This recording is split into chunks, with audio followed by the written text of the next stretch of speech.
La historia oculta del sur del Bronx, conflictos, transformación y arte. Desde siempre el Bronx ha cautivado el imaginario popular en parte a que es una extraña mezcla de lugar peligroso pero a la vez vibrante. Retratado en películas y libros en infinidad de ocasiones y con amplia cobertura en los medios de comunicación y la historia, es el ejemplo del lugar al que nos gustaría pertenecer pero que a la vez no querríamos entrar.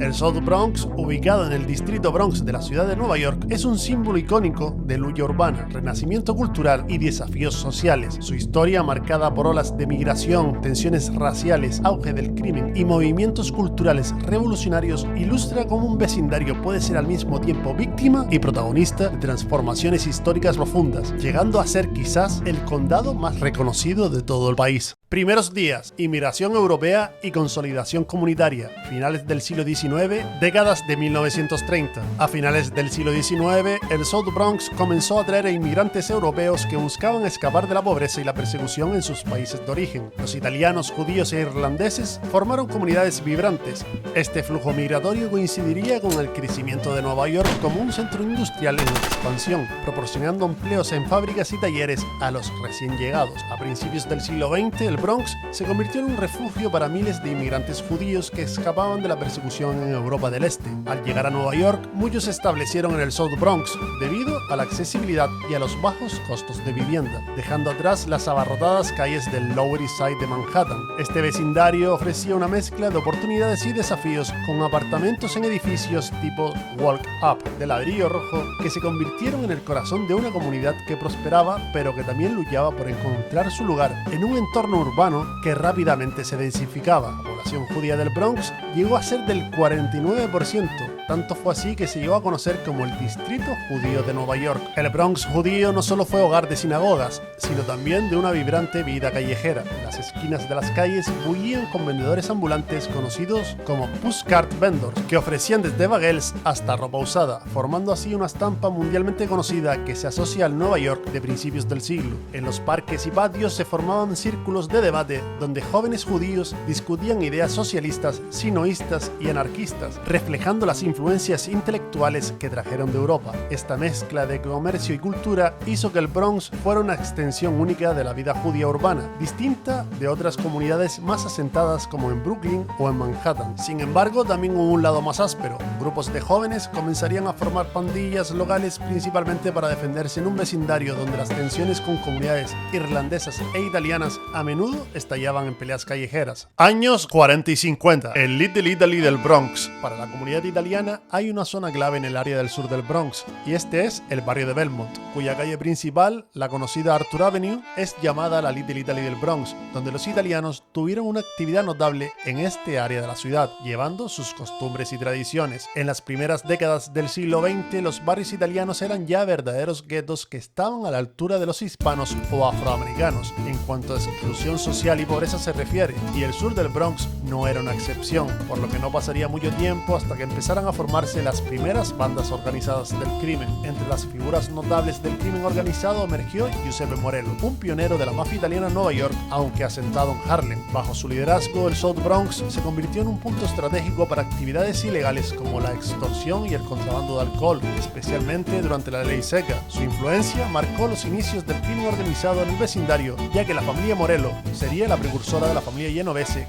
que al igual que los Lucchesi y los Gambino, tendrían una histórica influencia en la zona a través de la extorsión y el tráfico de estupefacientes. Durante los años 40, la zona sur del Bronx vería crecer a numerosos mafiosos de alto nivel. Uno de ellos fue Steven Crea, miembro de alto nivel de la familia Lucchese, cuyo poder en el Bronx se centraba en la industria de la construcción, un área que la familia Lucchese había dominado mediante sindicatos, contratos fraudulentos y extorsión. El mafioso más importante nacido en este área del Bronx fue el futuro jefe de la familia Gambino, John Gotti, que crecería en un entorno de pobreza extrema que lo llevó a meterse en problemas por medio de bandas callejeras desde los 12 años. Aunque se mudaría a Brooklyn tiempo más tarde, sin duda se llevaría consigo el duro carácter forjado en el sur del Bronx, que lo haría podría ascender dentro de la mafia hasta el escalón más alto. No en vano, Gotti es conocido como el último gran don de la mafia en Nueva York, pero la dureza del Bronx italiano no solo curtió criminales, también dio forma a figuras que aportaron significativamente a la cultura americana, pero que traerían consigo las duras experiencias vividas en un barrio tan peligroso. Bajo las peores circunstancias aparecen personajes que alcanzan la cima, aunque algunos sean para volver a caer. Jake LaMotta fue un personaje controvertido, nacido en 1922 y conocido como el Toro del Bronx. Fue criado en un entorno marcado por la pobreza y la violencia, donde su padre lo mandaba a pelear contra otros jóvenes con el objetivo de lucrarse de él. LaMotta canalizó su agresividad en el boxeo, donde se convirtió en un campeón mundial del peso mediano. Su estilo de lucha implacable, en el que nunca se rendía, su tumultuosa vida personal y sus desavenencias con la mafia local capturaron la esencia de un Bronx donde la extrema dureza era parte de la vida cotidiana. Décadas más tarde, su historia inspiraría la aclamada película Toro Salvaje, protagonizada por Robert De Niro y dirigida por Martin Scorsese. Nacido en el mismo año que John Gotti, pero que logró tomar un camino distinto, es el famoso actor Al Pacino. Pacino se crió en el duro ambiente de la zona sur del barrio neoyorquino, llegando a pertenecer incluso a una banda local formada por italianos que se dedicaban al robo, al asalto y a las peleas callejeras. Incluso fue arrestado por la policía antes de entrar en el Actor Studio y convertirse en el consagrado actor que es a día de hoy. Quizás su experiencia en el sur del Bronx le ayudaría a transformarse ante la cámara en personajes complejos y arraigados al entorno urbano que impactarían tanto al espectador. Otro sospechoso habitual de este tipo de películas criado en el sur del Bronx es otro italiano llamado Danny Aiello, el cual aparecería también interpretando a muchos personajes que tenían que enfrentarse a las duras condiciones de la vida en la calle. En este vibrante barrio italiano no se dejó de lado la música, ya que nació una de las bandas más icónicas de la ciudad, la genial Dion and the Belmonts, una banda de doo-wop y rock and roll que fue muy famosa a finales de los años 50 y principios de los años 60. Liderada por Dion DiMucci, sus letras no solo se basaban en corazones rotos y amores imposibles, sino que también hablaban de historias urbanas que los jóvenes se encontraban día a día en su barrio, dando como resultado que miles de italoamericanos se identificaran con su música y la pusieran en las gramolas de todo el país. Pero la aportación del sur del Bronx al doo-wop no acabaría ahí, ya que otro grupo surgió de las esquinas del barrio italiano que nos ocupa. The Earls fueron los segundos más importantes tras Dion and the Belmonts, llegando incluso a tener su espacio en el distinguido Salón de la Fama del Bronx, distrito que aportaría significativamente al género musical a finales de los años 50 y principios de los 60. Otro cantante originario de la zona que conoció la dureza del barrio fue Walden Robert Casotto, más bien conocido como Bobby Darin, cuya voz melódica encandilaría a toda una generación de italianos con canciones tan icónicas como su versión de Mac the Knight. De este icónico barrio y en la misma calle en la que se crió John Gotti, apareció una figura con una de las intrahistorias más curiosas de todo el Bronx. Tony Lip fue un guardaespaldas que trabajó con gente famosa en el Copacabana y cuya fama trascendió hasta ser contratado como chofer privado por el reputado pianista Don Shirley. Ambos recorrerían el profundo sur bajo las leyes del segregacionista Jim Crow para que el pianista pudiera dar una serie de conciertos, lo cual dio lugar a una historia apasionante que sería llevada a la gran pantalla en la película Green Book. Tony, a pesar de que conseguiría esquivar durante toda su juventud a la mafia, terminaría interpretando a numerosos gángsters como Carmine Lupertacci, el cual era un capo mafioso en la serie de Los Soprano. Una película que recoge la vibrante esencia de la zona italiana del distrito es Una historia del Bronx, dirigida magistralmente por Robert De Niro y con un guión del también actor italoamericano Chas Palminteri. Este film se basa en la vida temprana del actor, que tendría como centro argumentativo su relación con un capo mafioso local y su padre honrado que no quería que se juntara con gángsters, además de retratar los conflictos característicos con las bandas afroamericanas del Bronx. Con una maravillosa elección de las canciones de la época como banda sonora, esta película recoge de una manera nostálgica la actividad que se vivía en la zona en los años 50 y 60, dando como resultado un documento único de la pequeña Italia del Bronx. Un nuevo fenómeno conocido como White Flight comenzaba a gestarse de manera lenta y silenciosa, ya que el Bronx estaba cambiando. A medida que la población afroamericana y caribeña comenzó a crecer, un cambio estaría a punto de ocurrir, ya que muchos inmigrantes europeos abandonarían el área para siempre. Migraciones afroamericanas y puertorriqueñas, un cambio demográfico, La historia del South Bronx está marcada por las olas de inmigraciones que moldearon su identidad cultural y social.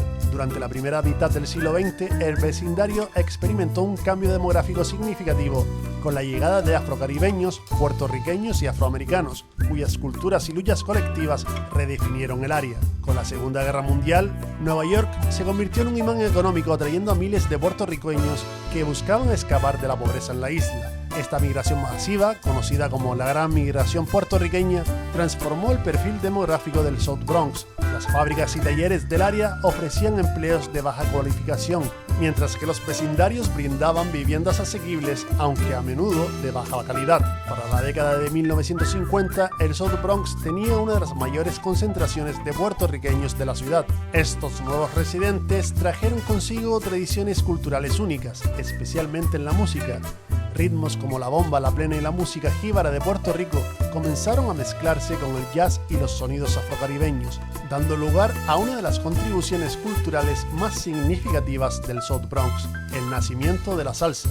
La música latina encontró en el South Bronx un terreno fértil para evolucionar. Este vecindario no solo fue un punto de encuentro para artistas, sino también el epicentro de un movimiento musical que impactaría globalmente. Johnny Pacheco, un músico dominicano criado en el South Bronx, y Jerry Masucci, un abogado italoamericano apasionado por la música cubana, fundaron la compañía discográfica Fania Records. Desde su sede en el Bronx, Fania impulsó la salsa hacia audiencias internacionales, dándose a conocer con la agrupación musical llamada Fania All Stars, de la que formarían parte figuras legendarias como Héctor Lavoe, Cleo Feliciano o Rubén Blades, por citar tan solo unos pocos. A este colectivo también perteneció uno de los trombonistas más influyentes de la salsa, Willie Colón, el cual era originario del South Bronx. La Fania All Stars giró en torno a clubes y salones de baile como el Palladium Ballroom, donde actuarían artistas como Tito Puente y Celia Cruz, y acudirían además artistas de jazz afroamericanos de renombre como Dizzy Gillespie, Duke Ellington o Ella Fitzgerald. La relevancia que tendrían los ritmos latinos en la ciudad de Nueva York a lo largo de las décadas lo podemos ver en el concierto en el Yankee Stadium de 1973, donde Fania All Stars se convirtió en la primera banda latina en llenar un estadio, donde el aforo llegó a superar las 45.000 personas. Estos eventos comenzaron a definir el sonido de una generación, situando al Bronx como uno de los epicentros culturales latinos en Estados Unidos. Simultáneamente, afroamericanos del sur de Estados Unidos se asentaron en el South Bronx como parte de la Gran Migración Negra, un movimiento que buscaba escapar de las leyes segregacionistas de Jim Crow. Para muchos, Nueva York representaba la promesa de una vida mejor. Aunque algunos lograron empleos en fábricas y talleres, la discriminación en la vivienda y el trabajo seguían siendo un obstáculo importante. La comunidad afroamericana aportó una riqueza cultural que se integró profundamente en el Bronx, desde la música gospel y el blues hasta el surgimiento de nuevas expresiones artísticas como el hip hop en décadas posteriores. Sin embargo, también enfrentaron desafíos comunes con la comunidad puertorriqueña e italiana, incluidos la pobreza, la discriminación y la falta de acceso a oportunidades. El crecimiento de las comunidades afrocaribeñas y latinas no estuvo exento de conflictos. Durante las décadas de 1940 y 1950, muchas familias blancas de ascendencia europea como italianos, judíos e irlandeses comenzaron a abandonar el South Bronx, un fenómeno conocido como White Flight. Este desplazamiento hacia los suburbios fue impulsado en parte por el racismo y el prejuicio, pero también por políticas gubernamentales que ofrecían subsidios para viviendas fuera de la ciudad, promovidas por programas de préstamos hipotecarios. El resultado fue que el South Bronx quedó como un vecindario empobrecido y marginado. Las tensiones raciales aumentaron a medida que los recursos públicos disminuían y las oportunidades laborales se trasladaban a los suburbios. El deterioro de la infraestructura y la falta de inversión agravaron la situación, convirtiendo el South Bronx en un símbolo de decadencia urbana para las décadas siguientes. Además, la llegada de la autopista Cross Bronx Expressway en los años 50 y diseñada por el influyente urbanista Robert Mouse devastó barrios enteros. De hecho, a día de hoy es un objeto de controversia, ya que la autopista desplazó a miles de familias y aisló al South Bronx del resto de la ciudad. Este aislamiento redujo el valor de las propiedades y alejó las inversiones económicas, algo que influiría en el futuro de las comunidades asentadas en el área.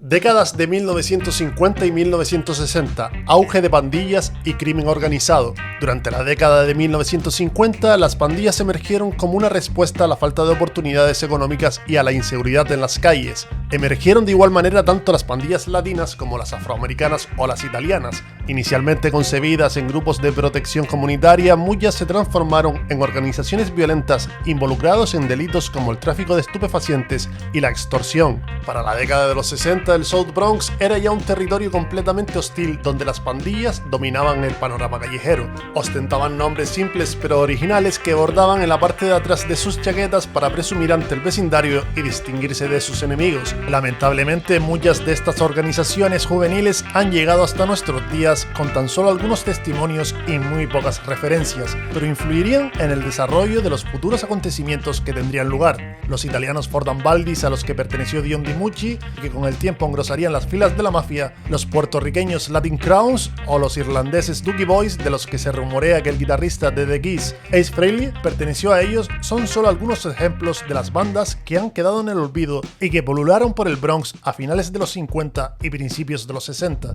La película de 1977 de Wanderers, Las pandillas del Bronx, basada en la estupenda novela del mismo nombre de Richard Price, refleja a la perfección la época de estas pandillas que en aquel entonces tenían una estética más gris rockera y contaba cómo los jóvenes les costaba sobrevivir en un entorno marcado por la violencia y las tensiones raciales. Una película que, por cierto, además de basarse en pandillas reales de la época, tomaba prestada el título de una canción de los ya citados Leon and the Belmonts. Por aquel entonces, un oficial de policía de origen gallego llamado Anthony Bouza, conocido como el Emperador del Bronx, llegó a ser un líder clave en la lucha contra el crimen en Nueva York durante su etapa como comandante del Distrito 41 del South Bronx, apodado For Apache por su brutalidad y caos. Bouza implementó estrategias innovadoras en una de las áreas más peligrosas del país, enfrentándose a pandillas, narcotraficantes y a una comunidad profundamente desconfiada de la policía. Su enfoque directo, que combinaba represión con intentos de conectar con la comunidad, lo convirtió en una figura controvertida pero influyente. Bouza también fue un crítico feroz de la corrupción policial y del racismo dentro del propio cuerpo, lo cual le valió admiradores y detractores en igual medida. La agrupación de los Panteras Negras había llegado a Nueva York y reconoció la urgencia por el abandono social que se vivía en el Bronx, por lo que intentaron ayudar a la comunidad ofreciendo seguridad y distribuyendo alimentos a todo el vecindario. Pero ante el acoso y derribo por parte del gobierno hacia la organización, esta perdió fuerza e influencia en las comunidades afroamericanas de todo el país y finalmente fue disuelta, lo cual probablemente provocara la aparición de bandas callejeras a lo largo y ancho de Estados Unidos. Para principios de los años 70, ya en el sur del Bronx comenzarían a surgir pandillas con una estética y organización muy peculiar. Solían estar formadas por puertorriqueños y afroamericanos por igual y adquirieron una estética rockera acorde a la época. Montaban en motos tipo Harley Davidson, portaban chupas de cueros con remalles que portaban simbología nacionalsocialista como medio de provocación y nombres distinguidos bordados como los de Civil Immortals, The Reapers o Savage Skulls. Estos últimos fueron una de las pandillas más activas de la época, rondaban el área de Green Point y le tenían declarada la guerra a otras bandas como los Savage Nomads o los Dirty Dozens, además de a los traficantes de estupefacientes. Pero hubo una rivalidad entre pandillas que marcó una época, la enemistad entre los Savage Nomads y los Black Spades, que destacó como una de las más intensas y violentas. Ambas pandillas emergieron en un contexto de pobreza, abandono urbano y desigualdad racial, y su conflicto refleja las tensiones raciales y territoriales de la época. Los Savage Nomads se formaron a finales de los años 60 en el Bronx, representando una mezcla de jóvenes latinos y afroamericanos que buscaban establecer su dominio en el barrio. Reconocidos por sus chaquetas de cuero decoradas con parches distintivos, los Nomads se identificaban con una estética rebelde y un código de lealtad férreo. Operaban principalmente en el South Bronx y más allá, tratando de expandir su influencia territorial. Aunque conocidos por su violencia, los Nomads también se definían como una comunidad unida que ofrecía un sentido de pertenencia en un ambiente donde las opciones eran limitadas. Sin embargo, su reputación como una pandilla feroz y despiadada fue cimentada por numerosos enfrentamientos con rivales. Los Black Spades, fundados a principios de los años 60, eran una de las pandillas más grandes y temidas de Nueva York. Originalmente una pandilla afroamericana, con el tiempo expandieron su membresía para incluir a otras etnias, aunque mantuvieron una fuerte identidad centrada en el orgullo racial y la resistencia a la opresión social. Los Black Spades eran conocidos por su organización jerárquica y su habilidad para reclutar miembros rápidamente. con raíces en la comunidad afroamericana del Bronx comenzaron como una respuesta a la discriminación y al acoso policial, pero pronto evolucionarían hacia actividades más criminales como el tráfico de estupefacientes, la extorsión y el control territorial. El conflicto entre los Savage Nomads y los Black Spades surgió principalmente por el control del territorio en el South Bronx. Ambos grupos querían dominar áreas estratégicas del barrio, especialmente aquellas que ofrecían acceso a recursos como parques, edificios abandonados y zonas comerciales. Este control no solo era simbólico, sino también influía en sus operaciones delictivas como el tráfico de estupefacientes y la recolección de impuestos en el vecindario. La rivalidad alcanzó su punto álgido en los años 70 cuando las batallas entre ambas pandillas se volvieron casi diarias. Los informes policiales de la época detallaban tiroteos y enfrentamientos masivos que aterrorizaban a los residentes locales. Estos conflictos también involucraron armas improvisadas, desde cadenas y cuchillos hasta armas de fuego robadas. En 1971 se llegó a tal punto de violencia que las pandillas dominaban las calles y las disputas a menudo se resolvían con sangre. Sin embargo, en medio de este caos, un hombre decidió que debía haber otra forma de convivir. Benjamin Melendez, líder de los Ghetto Brothers, una pandilla que también funcionaba como grupo musical que mezclaba rock y música latina, organizó un encuentro que buscaba lo impensable, una tregua entre las pandillas más peligrosas de la zona. La reunión fue motivada por el asesinato de Cornel Black Benji Benjamin, un miembro respetado de los Ghetto Brothers que había intentado mediar en un conflicto entre pandillas rivales. Su muerte no solo dejaría una profunda herida en la comunidad, sino que también encendió la determinación de Melendez de cambiar la narrativa. Convocó a líderes de las principales pandillas del Bronx, incluidos los Black Spades, los Savage Nomads y los Savage Skulls, en un esfuerzo por poner fin a la violencia que arrasaba las comunidades. El encuentro se llevó a cabo en un edificio comunitario y reunió a decenas de jóvenes que, aunque representaban diferentes territorios y colores, compartían una misma realidad: la pobreza, el abandono institucional y la pérdida constante de amigos y familiares. Melendez, quien también era un nacionalista puertorriqueño, habló desde el corazón apelando a su sentido de unidad y supervivencia. Aunque no fue un proceso sencillo ni perfecto, aquel día marcó un momento histórico en el que las pandillas del South Bronx, al menos por un tiempo, optaron por buscar la paz en lugar de la guerra. Hacia finales de los años 70, la influencia de las pandillas comenzaría a disminuir. En parte, esto se debió a la entrada de nuevas fuerzas en el barrio, como al auge de tráfico de drogas y la consolidación de organizaciones más grandes y organizadas. Además, algunos miembros de estas pandillas comenzaron a canalizar sus energías hacia movimientos culturales emergentes, como el hip hop, que ofrecía una salida creativa y una forma de resistencia no violenta. De ello, algunos exmiembros de estas pandillas, como Afrika Bambaataa, se convertirían en figuras influyentes dentro del movimiento hip hop, utilizando su experiencia para narrar las historias de un Bronx roto pero resiliente. Su legado sigue vivo en la memoria colectiva del barrio, un recordatorio de un pasado violento que ayudó a moldear la identidad del Bronx moderno.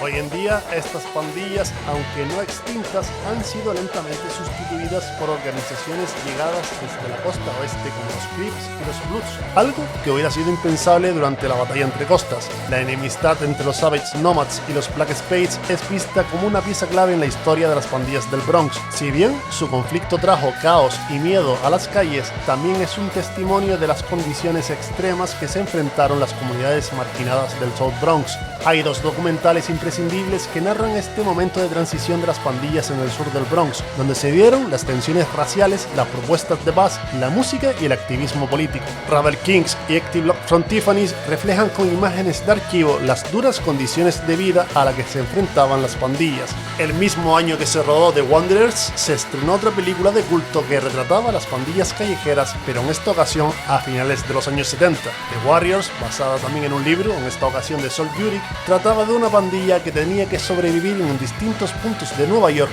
hasta volver a su lugar de origen, que aunque era Brooklyn, es importante para nuestra historia porque refleja el carácter multiétnico de muchas pandillas de la época, la originalidad de su estética en un momento de transición hacia el hip hop, pero aún con muchos elementos rockeros, y los nombres que mostraban orgullosamente sus chaquetas. La década del 70, incendios, narcotráfico y transformación cultural. La desindustrialización de Nueva York en la década de 1970 devastó completamente al South Bronx. Las fábricas cerrarían, el desempleo se disparó y los propietarios de edificios, incapaces de mantenerlos, provocaron incendios para cobrar los seguros. Este fenómeno convirtió al Bronx en una verdadera zona de guerra, con bloques enteros de edificios en ruinas. Para esta época, un problema añadido fue la llegada de la heroína, que se convirtió en una plaga para el vecindario. Narcotraficantes como Nicky Baines, la independiente organización East Purple Gang del Harlem italiano, o las familias italianas del crimen a través de la red de tráfico conocida como Pizza Connection, extendieron su influencia desde Harlem y otros distritos a través del Bronx,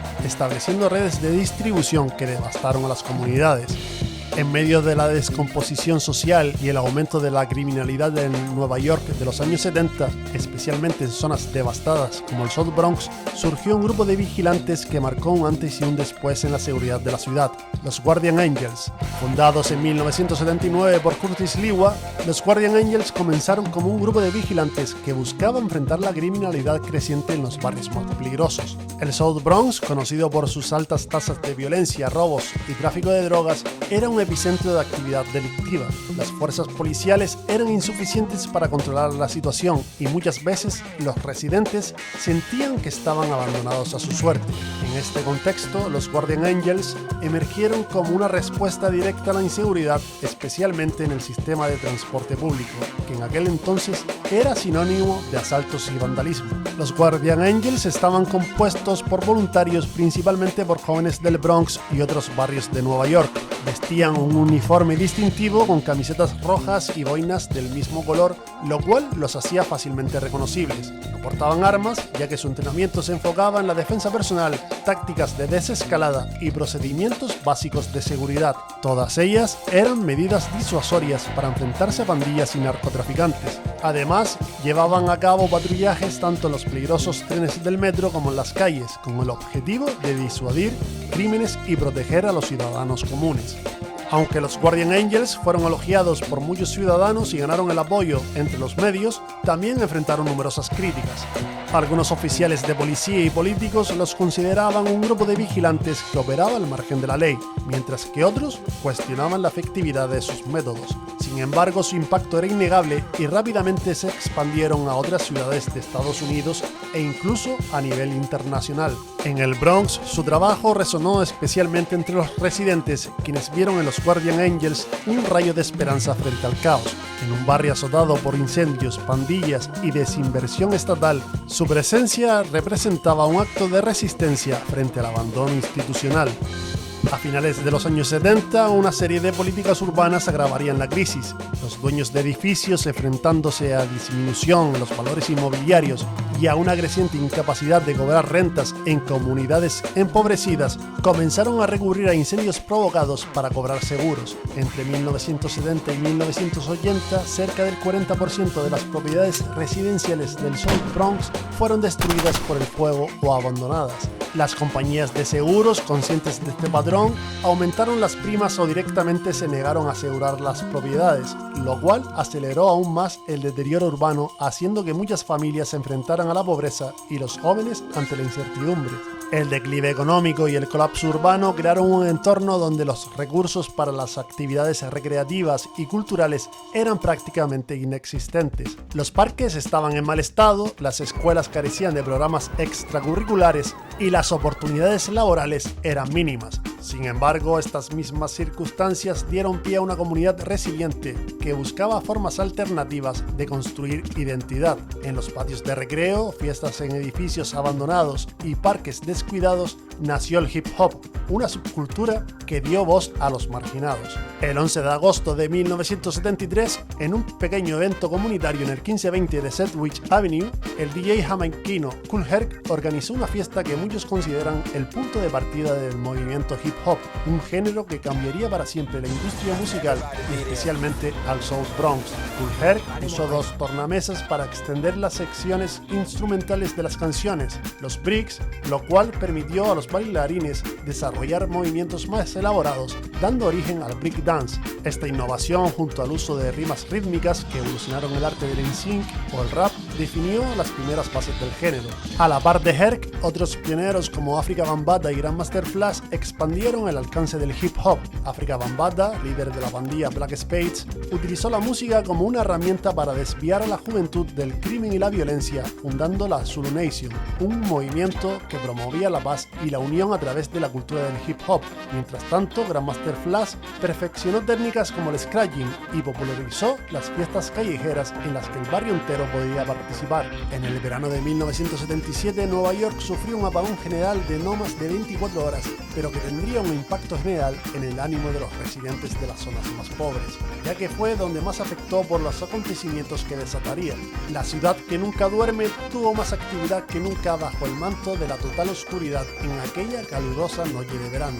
Bajo el lema "Es Navidad pero en verano", cientos de saqueadores tomaron las calles y vaciaron los pequeños comercios y ajustaron cuentas, dando como resultado 1.616 tiendas saqueadas, 1.037 incendios y 3.776 personas detenidas. Aunque el saqueo se cebó especialmente en Brooklyn, este acontecimiento es importante para la historia del South Bronx, ya que algunos han señalado que ayudó definitivamente a impulsar la cultura del hip hop. Tras los atracos y asaltos a tiendas y comercios, un mercado negro al que solo puede acceder aquel que conoce la calle se llenó de altavoces y mesas de mezclas que permitieron a muchos jóvenes aspirantes a DJ acceder a mejores equipos. Rajien de Grandmaster Flash and the Furious Five relataba que cuando se produjo el apagón parece que todo el mundo tuvo la misma idea a la vez. Cuando volvieron las luces a Nueva York, todo el mundo tenía un equipo.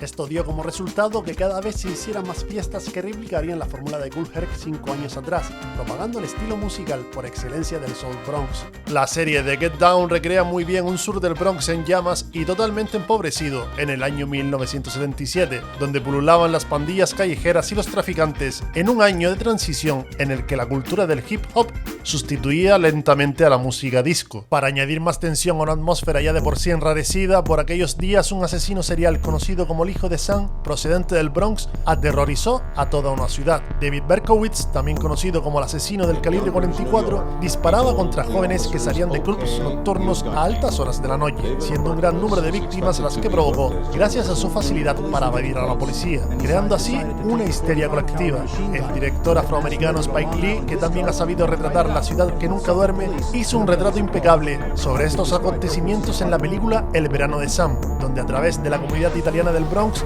cuenta la historia de aquel caluroso verano con el apagón y el famoso asesino serial como trasfondo, y además aprovecha para hacer un retrato aún más global de una ciudad en decadencia pero en plena ebullición artística con la música punk y la música disco como protagonistas.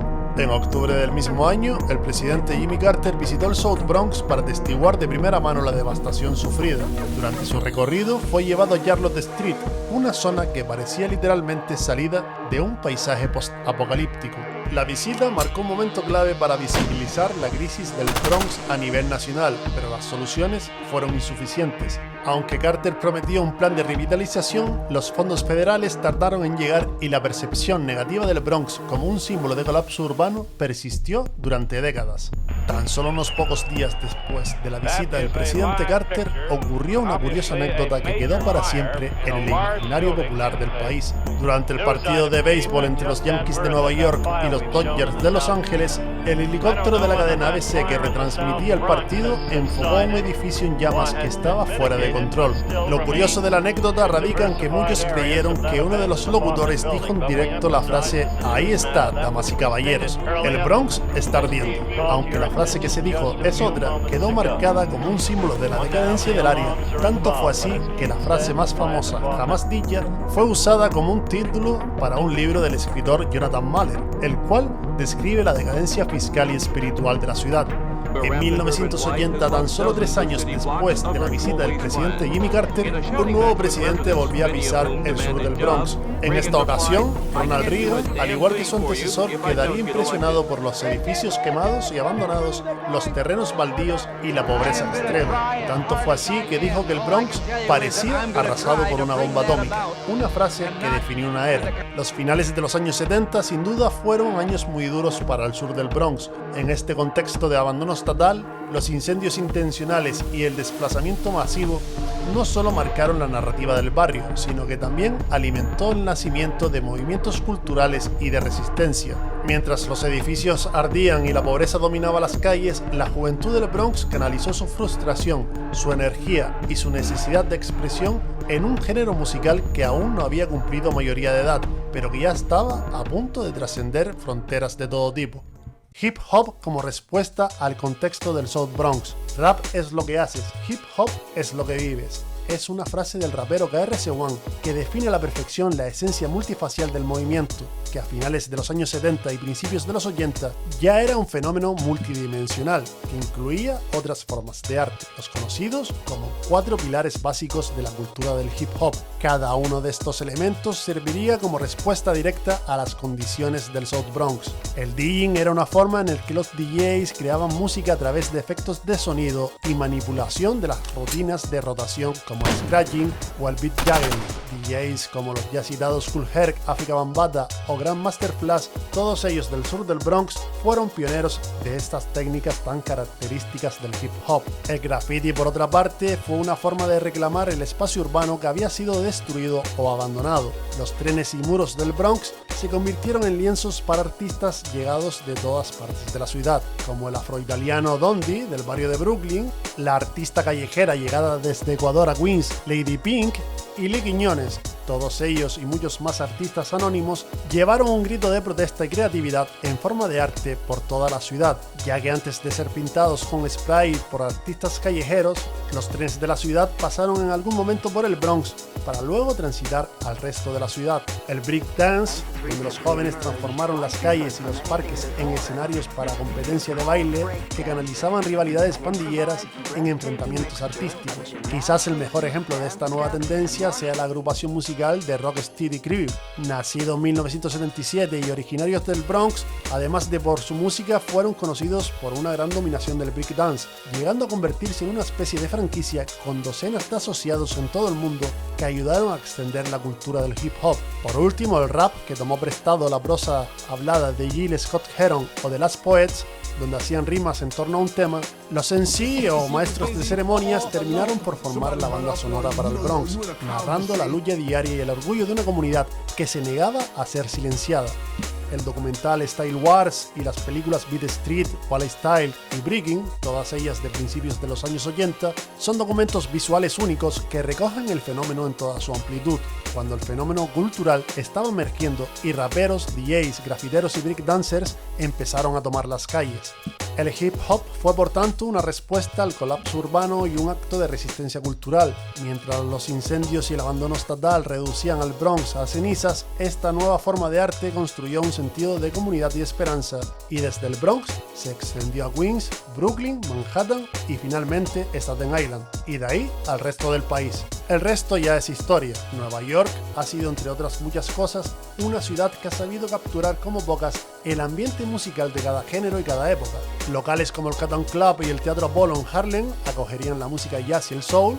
El CBGB en Lower East Side de Manhattan sería el punto de encuentro para el movimiento punk en la ciudad. La salsa debería nacer en el Palladium, el lugar de encuentro para la comunidad latina en Nueva York. El Estudio 54 en Broadway sería el foco que atraparía la esencia de la música disco de finales de los años 70, y el hip hop tendría en el Disco Fever, situado en el sur del Bronx, el lugar de referencia cultural que daría voz a toda una comunidad.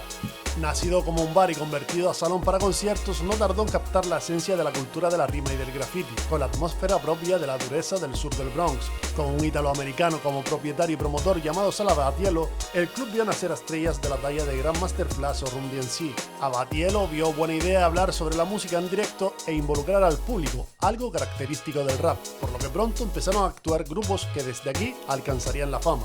El club llegó a tener tanta reputación que se llegó a decir que si un grupo no pasaba la prueba del Disco Fever es que era falso. Sobre este famoso local existe un film musical de 1985 llamado Cruise Groove, en el que podemos ver a estrellas emergentes como Run DMC, Curtis Blow y Cool J o The Beastie Boys, aunque tendría un desenlace fatal para Abatiello. Y el Disco Fever, el dueño del local, prestó su espacio para el rodaje de escenas, ya que pretendía atraer la atención sobre el fenómeno del hip hop en general y a su local en particular, pero fue cerrado para siempre por un problema de permisos, un lamentable incidente que no impidió por ello frenar un fenómeno que ya a esas alturas era imparable, ya que Abatiello trasladó su idea a un nuevo local en el Bronx al que rebautizó como The Fever, donde aquí verían nacer a otras estrellas como a unos emergentes Wu-Tang Clan. Así se completaría un siglo donde los italoamericanos plantarían su pequeña, pero nada desdeñable semilla en la cultura musical del sur del Bronx, con Jerry Masucci en la creación de la Fania Record y Sal Abatiello con el Disco Fever. Si un artista refleja a la perfección la esencia del hip hop en todo su conjunto, ese es el ya mencionado rapero KRS-One, de origen jamaicano y afroamericano, KRS-One tuvo una infancia difícil y de manera muy prematura tuvo que dejar el hogar por problemas familiares y deambular sin techo hasta inscribirse en un hogar grupal donde conoció al trabajador social Scott LaRock. KRS-One como MC y Scott LaRock como DJ formarían el grupo Boogie Down Production, cuyo nombre hacía alusión a una peligrosa zona del Bronx. En su álbum Criminal Mind aparece la canción que se convertiría en todo un himno para una generación titulada South Bronx. En ella se narran las luchas diarias en un vecindario en llamas y las duras condiciones de vida que soportaban los jóvenes a finales de los años 80 en la zona. KRS-One como en sí, junto a Kool Herc, Afrika Bambaataa y otros DJs como Funk Master Flex, completaron un ciclo en el que los jamaicanos que habitaban en el sur del Bronx hicieron una contribución significativa en la evolución del rap. Desde su tierra natal trajeron el toasting, una práctica que consistía en hablar rítmicamente sobre la música que pinchaban en fiestas al aire libre. Los latinos del sur del Bronx también aportaron su parte en el movimiento, consolidándose así como un fenómeno de masas que no entendía de etnias. Algunos de esos artistas fueron el rapero de origen puertorriqueño Big Pun, que poseía un implacable flow combinado con complejas rimas. Otro fue Fat Joe, con ascendencia cubana y comprometido con la cultura del graffiti. Ambos harían una profunda amistad que los llevaría a formar el grupo Terror Squad, con otros latinos de diferentes procedencias, plantando así la semilla del rap hispano que haría que miles de jóvenes de todo el país y de procedencias tan diferentes como los puertorriqueños, los cubanos o los dominicanos en la costa este o los mexicanos en la oeste se interesaran por esta nueva e imparable forma de expresión en la que introdujeron ritmos latinos, dándole un matiz que lo hacía diferencial. La importancia del sur del Bronx en el nacimiento y desarrollo del hip hop llegó hasta tal punto que incluso desde aquí puedo asegurar que la futura batalla del rap entre costas comenzó en el sur del Bronx, cuando el rapero Tim Dog lanzó la canción Fat Compton, ridiculizando el estilo del gangsta rap que llegaba desde la costa oeste en Los Ángeles con la NWA como principales protagonistas, retándolos a visitar el sur del Bronx. Como respuesta desde Compton, Tweety Bird Lock lanzó la menos conocida pero igualmente polémica Fuck South Bronx. Este sería el punto de partida para que más tarde Notorious Big y Tupac tuvieran una batalla dialéctica a través del micro y la rima que sería mundialmente conocida como la rivalidad entre la costa este y la oeste. El resto es historia para otro vídeo. La epidemia del crack en el South Bronx en los años 80 y 90. A principios de la década de 1980, el South Bronx se enfrentó a una crisis aún más devastadora que la heroína, la llegada del crack. Esta droga, una forma altamente adictiva y económica de cocaína, inundó las calles con una velocidad alarmante. El crack llegó a las comunidades urbanas de Nueva York, incluido el South Bronx, debido a una combinación de factores internacionales, económicos y sociales que dejaron a los barrios pobres especialmente vulnerables. El crack es una forma cristalizada de cocaína que se puede fumar y su procesamiento es relativamente sencillo. A través de la mezcla de cocaína en polvo con bicarbonato de sodio y agua, los traficantes podían convertir pequeñas cantidades de cocaína en una forma más concentrada, aumentando así su potencial de venta. Esta facilidad de producción y el menor costo del crack lo hicieron accesible tanto para los traficantes como para los usuarios en comunidades empobrecidas como el South Bronx. El impacto fue devastador, ya que el crack no solo destruyó vidas a nivel individual, sino que desestabilizó comunidades enteras, aumentando la violencia entre pandillas que convirtieron a un verdadero campo de batalla las calles hasta alcanzar números récord de homicidios. Familias enteras quedaron atrapadas en la adicción y muchos hogares se desintegraron, dejando a los niños abandonados o en el sistema de cuidado estatal. Los hospitales locales luchaban para atender a una avalancha de sobredosis, enfermedades relacionadas con el uso de drogas y VIH que se propagaba rápidamente entre los usuarios que compartían pipas o agujas contaminadas. En el South Bronx, el tráfico de crack fue controlado por una mezcla de pandillas locales, traficantes independientes y organizaciones más grandes, entre ellos las pandillas callejeras ya citadas como los Black Spade o los Savage Nomads, y otros grupos de menor escala se reorganizaron para participar en este lucrativo comercio. También había conexiones con mafias dominicanas y puertorriqueñas que importaban el crack desde otros estados o directamente desde América Latina, donde los cárteles ya estaban asentados. De esta infame época para el South Bronx hay una película imprescindible que capta la decadencia urbana y social de principios de los años 80. El film, Distrito Valle, toma el nombre de la zona más peligrosa del South Bronx y es protagonizado por un tardío Paul Newman. Además, es rodado en espacios reales, reflejando a la perfección la tensa y decadente atmósfera del momento. La visión negativa que se tenía del Bronx a nivel global de esta época era tal que incluso un director italiano se aventuró a dirigir una película en escenarios reales, de bajo coste y no trascendente ni recomendable, pero significativa por el enfoque catastrófico que empleaba. La película, llamada Los Guerreros del Bronx, contaba un mundo posapocalíptico tomada por pandillas y un South Bronx totalmente en ruinas. Incluso la literatura se animó por medio de Tom Wolfe en La Hoguera de las Vanidades de 1987 a retratar a un Bronx como un lugar decadente donde los blancos no debían ni siquiera entrar. Años 90, la era de Rudolph Giuliani y la limpieza del South Bronx. A principios de los años 90, Nueva York seguía luchando con tasas alarmantes de criminalidad y el South Bronx era uno de los epicentros de la violencia relacionada con las drogas. Cuando Rudolph Giuliani asumió como alcalde en 1994, prometió limpiar la ciudad aplicando políticas de tolerancia cero que transformarían tanto el South Bronx como el resto de la ciudad. Giuliani implementó un enfoque agresivo basado en la teoría de las ventanas rotas que sugería que atender crímenes menores y el desorden urbano podría prevenir delitos más graves. Sus políticas incluyeron un aumento de la presencia policial en el que el South del Bronx fue inundado con oficiales adicionales que patrullaban las calles y realizaban arrestos masivos. Esto llevó a una disminución significativa en delitos violentos, aunque también generó tensiones entre la policía y la comunidad. La política de tolerancia cero, la menor infracción, como el consumo de drogas o la venta de crack en las esquinas, fue tratada con severidad. Las detenciones por posesión de drogas se dispararon, afectando desproporcionadamente a los afroamericanos y los latinos. Giuliani también promovió la demolición de edificios abandonados y la renovación de espacios públicos en el South Bronx.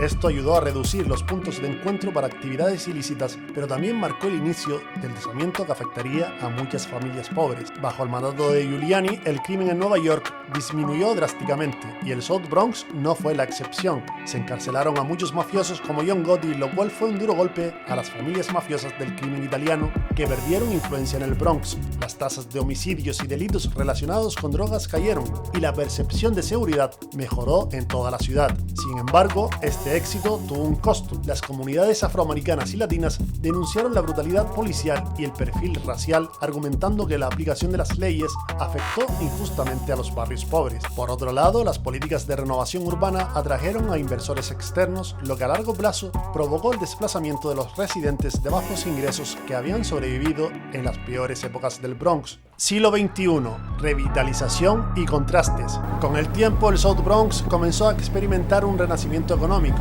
Proyectos de vivienda asequible y la mejora de la infraestructura atrajeron nuevas inversiones. Sin embargo, esto trajo consigo la gentrificación, desplazando a muchas familias trabajadoras que habían habitado el área durante décadas. El legado del hip hop fue celebrado con iniciativas como la creación de la Hip Hop Boulevard y festivales que destacaban la contribución cultural del Bronx. Murales y espacios artísticos se erigieron en honor a pioneros como D.A. Kool Herc y Afrika Bambaataa. En el siglo XXI, el South Bronx sigue siendo un lugar de contraste. A día de hoy es el distrito con mayor diversidad étnica en todo el país y con zonas que siguen siendo muy pobres a escasos kilómetros de nuevas viviendas que se han revalorizado por sumas millonarias. La revitalización económica ha mejorado ciertas áreas, pero la pobreza y la desigualdad persisten. De hecho, a día de hoy sigue siendo el distrito más pobre de todo Estados Unidos. El South Bronx, con su historia de decadencia y renacimiento, representa la complejidad de la experiencia urbana en Estados Unidos. Su legado cultural, desde el doo-wop hasta la salsa y el hip hop, sigue inspirando al mundo. A pesar de los desafíos, su historia es un testimonio de la capacidad humana para resistir y prosperar frente a la adversidad, por lo que sigue siendo un símbolo de resiliencia y creatividad. Y si te ha gustado este vídeo, recuerda darle a like y suscribirte, eso me ayudaría mucho a seguir creando contenido. O de lo contrario, te haré una oferta que no podrás rechazar.